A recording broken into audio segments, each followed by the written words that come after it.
Welcome back, guys. On this video we're going to take a look at the sum of cubes. On our previous video we did the difference of cubes and I show you how do tackle any coin that have a cube in there. If you haven't watched it, guys, please go and watch it, because a lot of that we're going to do here, I'm going to assume as if you have watched that kind of a video, So what we do whenever we have a cube, the first one there's the minus, but this one there's a positive sum. It means addition, yes. So here what we're going to do to factorize this x cubed minus 27, we're going to open two brackets like this. So what we need to do is to cube root this first number and cube root this 27. So we're going to cube root this x squared, this x cube, which is going to give us x, and we also cube root what? Also cube root this 27, which is going to give us 3. So the cube root of this one is going to be written here. The cube root of 27 is going to be written there. Perfect. So what we need to do next is to understand the number is going to be here and the number is going to be there. The number is going to be here is going to be the square of this number. We're going to take this number and you square it. This is going to be x squared. And then the number is going to be at the last, there's going to be the square of this number. We're going to take this one and square it, which is going to give you 9, And the number is going to be there in the middle. It's very, very easy. The middle number is just going to take this number and multiply with this one. 3 multiplied by x, which is 3x. So here we're going to have 3x there, So what about the sign? So on our previous video, I told you have to use what we call a SOAP method, The SOAP method, what does SOAP method stand for? These S stand for the same sign.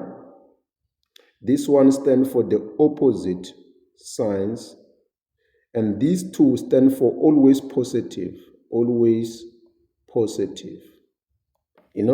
So the same sign, what does same sign mean? It means that when this one is positive, guys. Now, so when you have the positive here, the first bracket is going to have the same sign as the one that is there on the question. So here we're going to have positive, and then the one that is going to be here is going to be the opposite sign of what is here. So if here there is positive, it means that here is going to be an opposite, which is negative. You're going to have negative, And then for the last one, it's always positive. Always, this one's going to be always positive, So this is how we factorize. So here's the next one. On the next one, we're going to do the same thing. We're going to open two brackets like this, the smaller one, the bigger one, and we're going to cube root this number, which is 27x cubed, So if some other people are having trouble in cube rooting this one, what you need to do, cube root this separately. We're just going to say 3 cube root 27 and also cube root this x squared.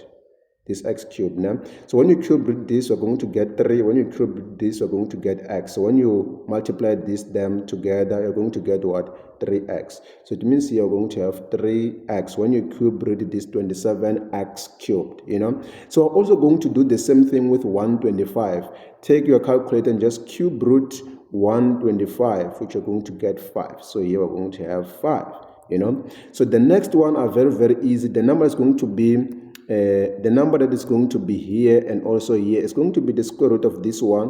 So we're going to take this number, which is 3x, and you square it, and that's going to be the number that's going to be here. And then when we square this one, we're going to get 9x squared. So you're going to have 9x squared, and then you're going to also cube root this one, which is 5, not cube, you're going to square it, square. So when you square this one, you're going to get 25. So you're going to have 25 on the last one, So the middle number is very easy. You're going to take this one and multiply with this one, 3x, and you multiply with 5, which is going to give you 15x. So you're going to have 15x. And for the signs, we always use what we call the SOAP method, That says that you have to, look what I have done here. So we have to use the SOAP method, which says that we have to have the same as the one that is here, which we're going to have positive. Here we're going to have the opposite. Here we're going to always have positive. And I hope this video helps you to understand how to factorize the sum of cubes.